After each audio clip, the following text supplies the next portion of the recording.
Hey guys, Mrs. Palmer here. We are about to study the part of ancient Greek history that you're probably most familiar with. It's called the Golden Age, or also known as Classical Greece. And this is just part one of a couple different segments of this particular lesson.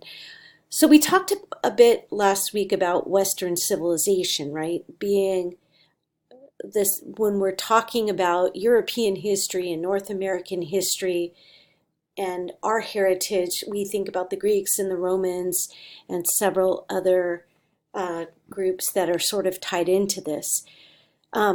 So this is very important for us. We also talked a little bit about how ancient Greece and Rome laid the foundation for what we call Western civilization, or the civilization of essentially Europe and North America. This is very much part of our heritage too.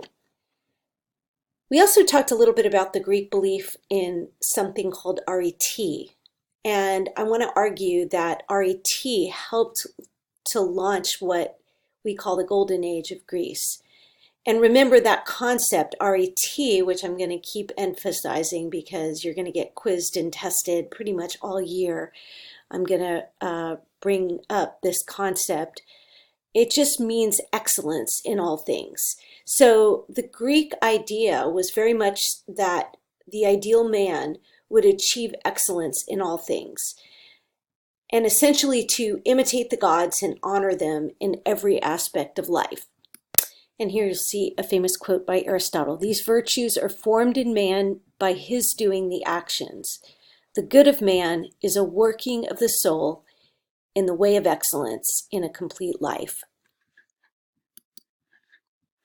The classical period began roughly around 500 BC and ended around 339 BC.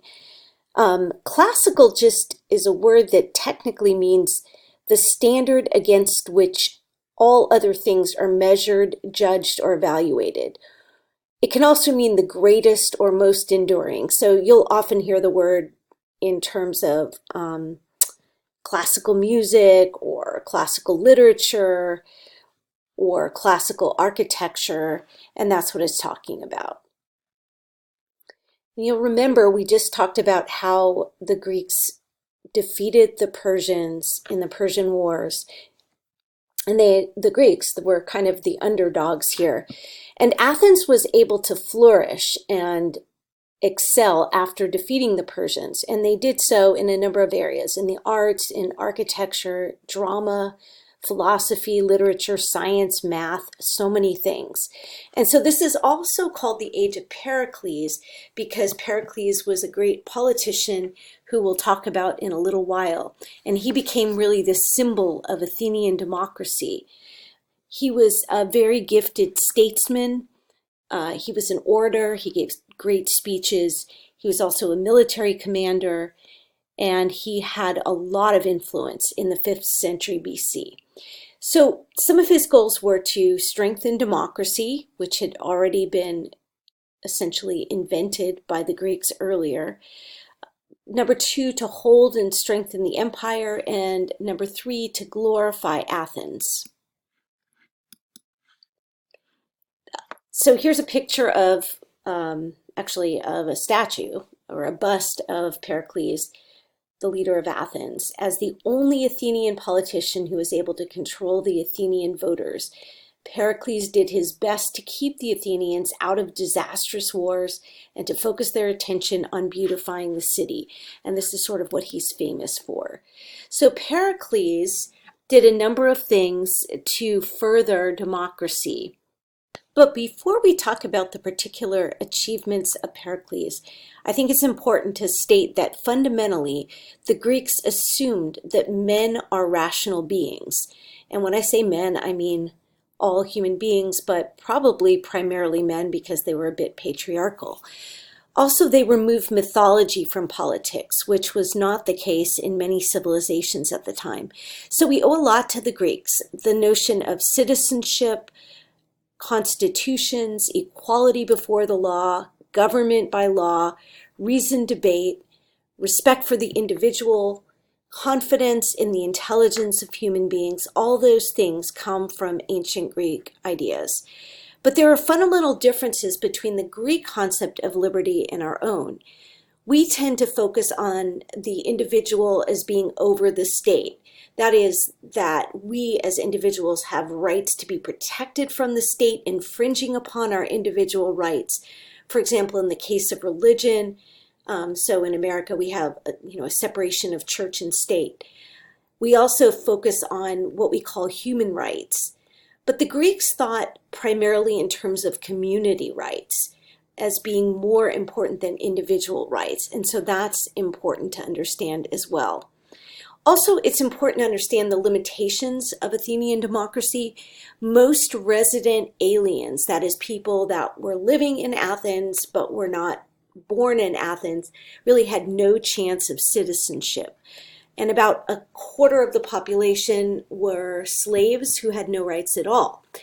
Athenians basically believed slavery was necessary to make society run, as did the Spartans that we talked about today in class. Slaves were the farmers. They were the ones who farmed the land, worked the land. They engaged in trade. They worked in manufacturing and did domestic chores.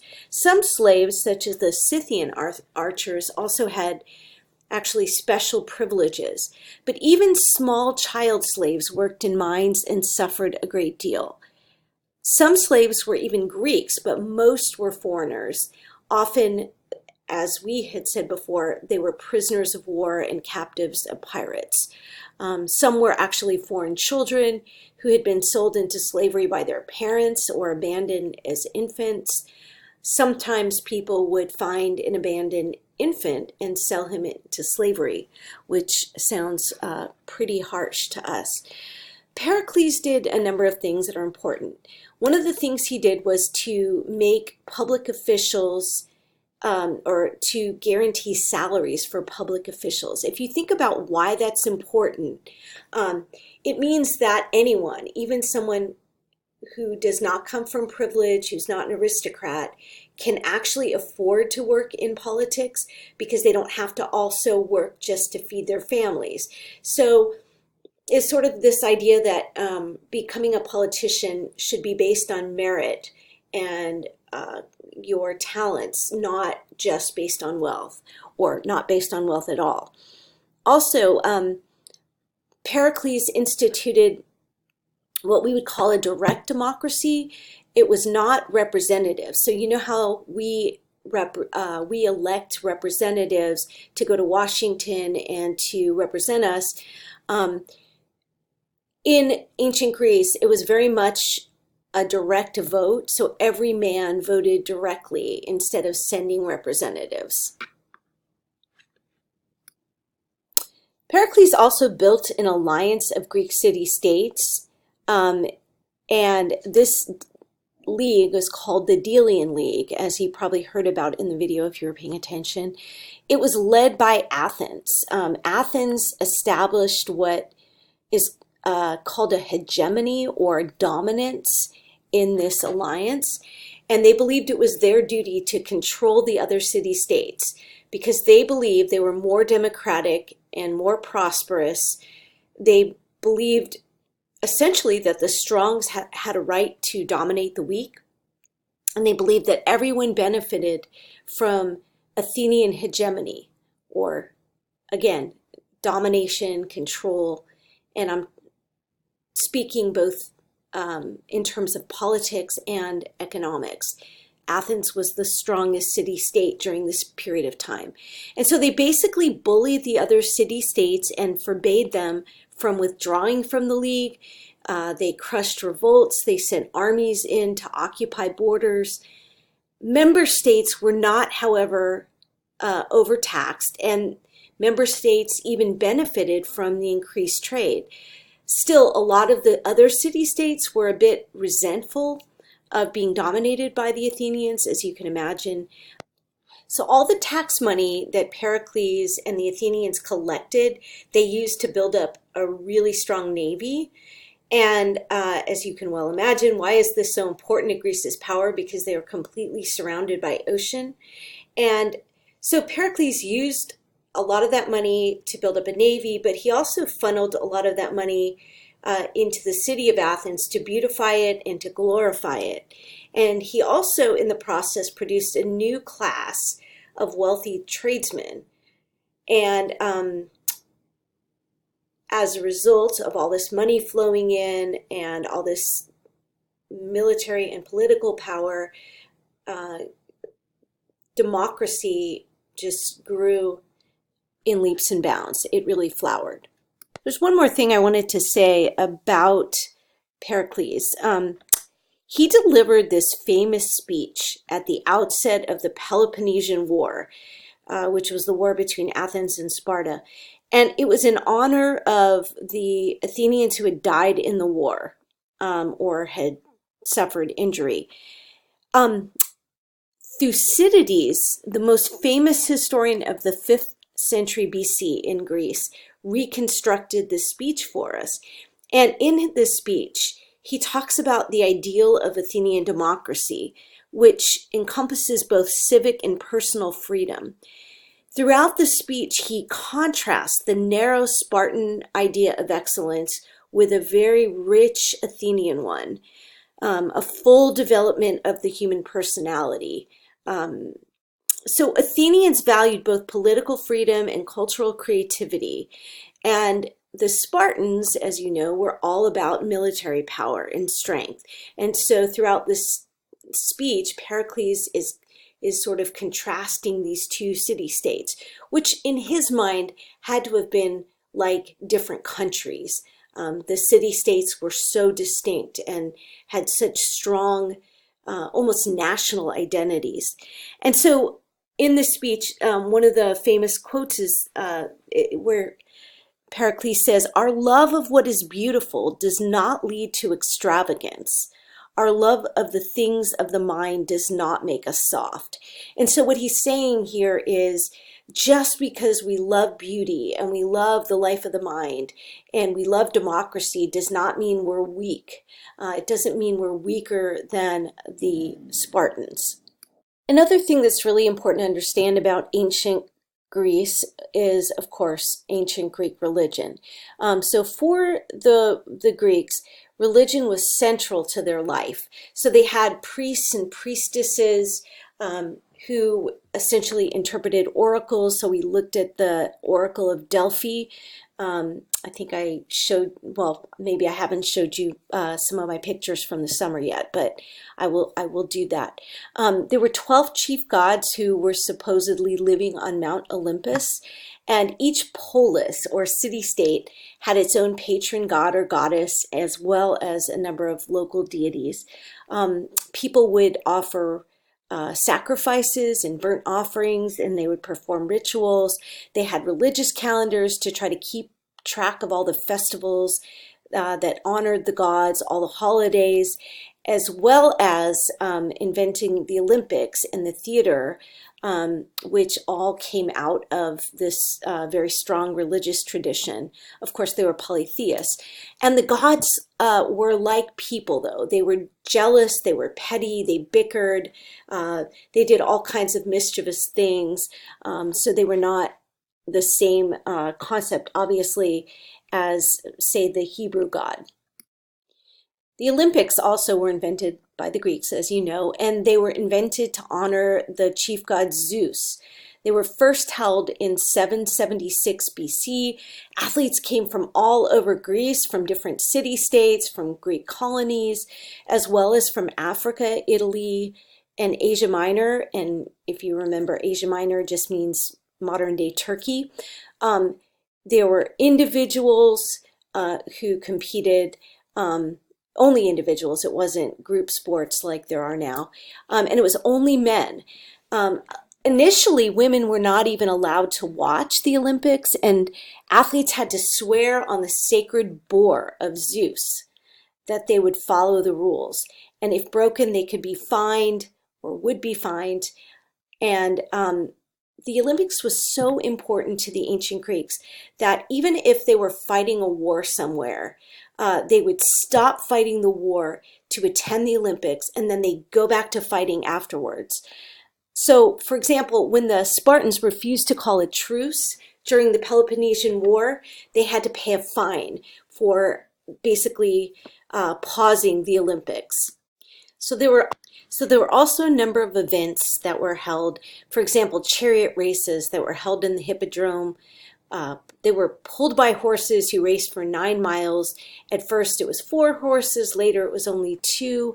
And then they had boxing where they would wrap their hands with oxhide and slap each other silly. There were no set rounds or points. They raised their finger in the air to surrender. And then there was the pancratium, which was basically a combination of boxing and wrestling. And the only rules were no biting or gouging out your opponent's eyes. The fourth one here was the pentathlon, which had 5 events: running, jumping, throwing discus, wrestling, and javelin throwing. And the winner of the pentathlon was considered the best all-around athlete. The winners were considered great heroes, and that was really enough for the Greeks. The prize was an olive wreath and fame, and so it was a crown made of olive wreath, whatever, and there was no money involved, so it was just this honor of wearing this crown, and basically, being praised by everybody. In the arts, the Greeks were, and this is very important, all about idealism. They basically presented flawless or perfect human beings in sculpture, in painting, in everything they did. They wanted to portray the ideal, the perfect. And so for the Greeks, the rules of beauty were harmony, balance, proportion, which is where, things are kind of even, the use of reason, humans as the center of the universe. These figures were almost always portrayed in their natural environments, and they all portrayed this nobility, dignity, self-assurance, and sort of this idea of the beauty of and greatness of being human. Here are just some examples here of these statues. You can see how ripped this guy is. Again, they're not after realism, they're after idealism. In the arts, there were some fantastic sculptures. Phidias was a great sculptor, and he sculpted the famous statue of Athena. In architecture, they had beautiful buildings, and as you can see, here's the ruins of the Parthenon, which was dedicated to Athena. The origins of the theater also started here in ancient Greece, and it grew out of the festivals to honor the god Dionysius, who is the god of wine and fertility and partying. And this basically came out or began around 600 BC. It was a form of civic pride, and again, the intention was to honor the gods. The wealthy paid for everything.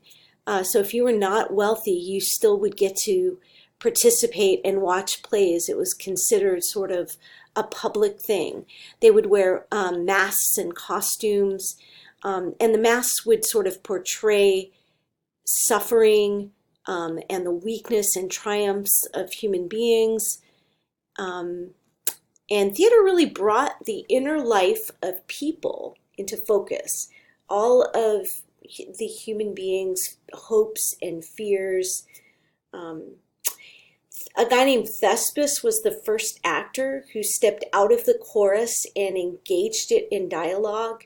At first, the chorus was only one actor. Later, it became more than that. So theater developed over time. Um, there was something called the chorus, which chanted and danced each story to the music of a flute. There were uh, the chorus actually ended up becoming shorter, and the soliloquies became longer. A soliloquy is just a talk in which someone's personal feelings and thoughts are shared with the audience. And so the chorus part became shorter, and basically the speeches or the monologues got longer.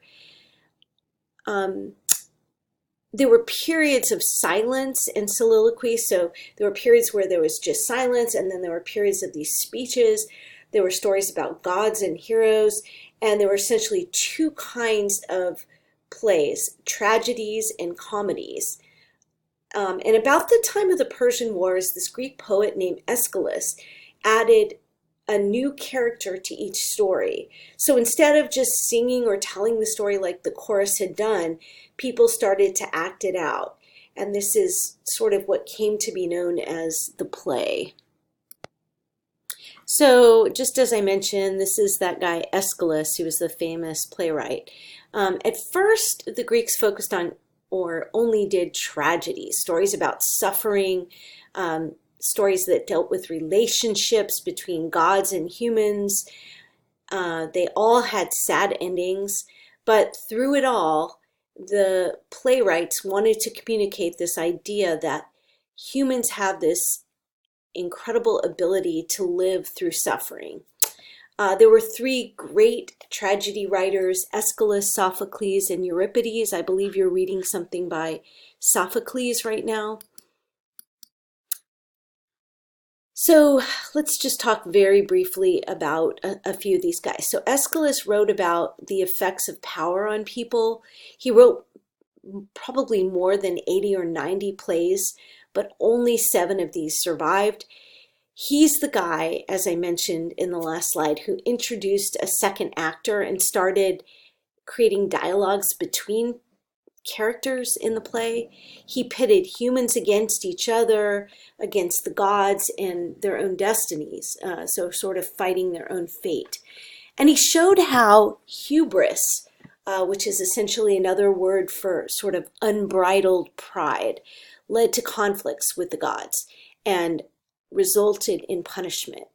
And so the lesson here was always to think and act with moderation, and to be humble, to not let your hubris or your pride lead you to ruin.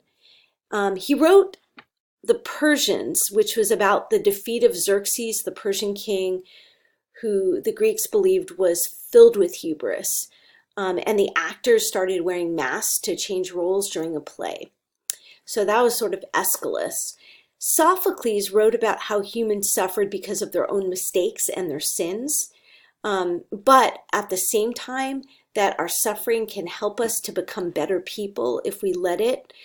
So he wrote more, Sophocles wrote more than 100, probably more close to or closer to 123 plays. Only 7 of these survived as well.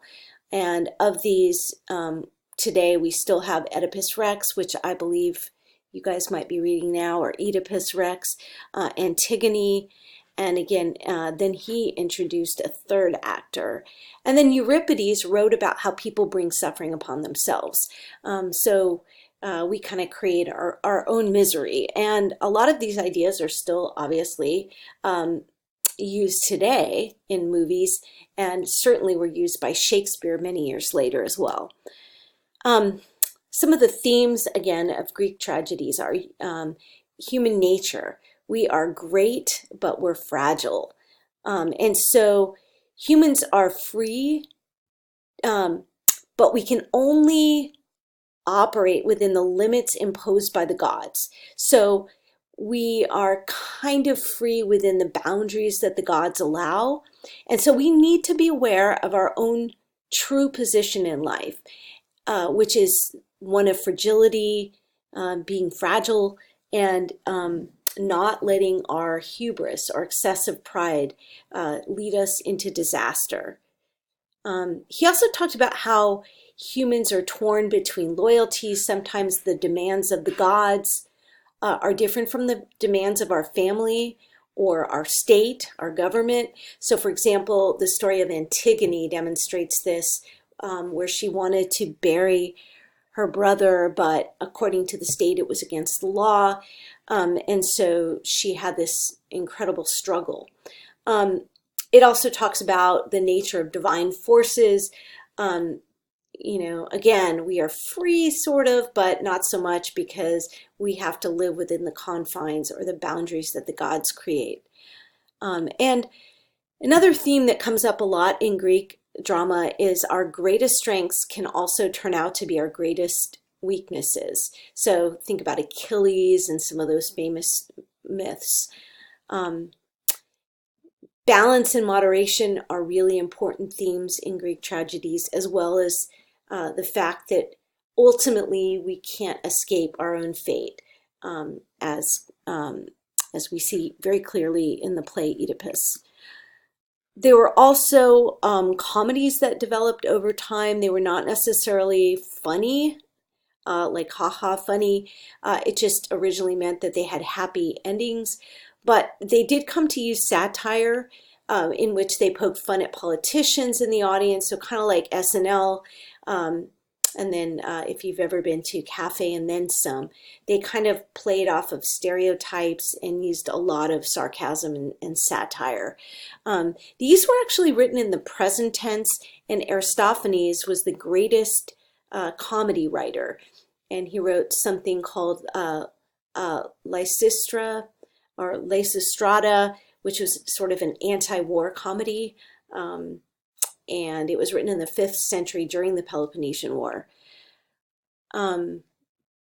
So these things were not necessarily intended to be really funny, but they actually were funny much of the time. Theater performances were held at festivals. They ran all day long. They had tragedies in the morning and comedies in the afternoon. I guess they kind of wanted to cheer you up before you went home and went to bed. All the actors were men. All the actors wore these huge canvas and plaster masks, which would show the gender, age, and mood of the character. They had, sorry, my dog just sneezed. Their mouths were shaped like funnels to help project sound through the mask, and they wore heavy padding, goat skins, and boots with thick soles to try to appear larger than life. And it was really at this point that women were now allowed to come and at least watch the plays. Finally, Greek theaters were held in open-air theaters, or they were open-air theaters. They had excellent acoustics. They gave free admission to the poor. So they saw supportive theater as a public duty. And so the official of each polis would choose plays and assign each play to a wealthy citizen to sort of fund so that the poor and everybody could come. And plays were judged by panels at the end of each festival. The word orchestra comes from the Greek word to dance. At first, it meant what we now call an orchestra pit. Now means that area where the musicians come and play. But at first, it just meant dance. So that's it for part 1. I'm sorry it was so long. Of course, the nice thing about these things is if you're not interested, you don't have to listen. But I hope you guys have a great rest of your day, and I will see you for part 2.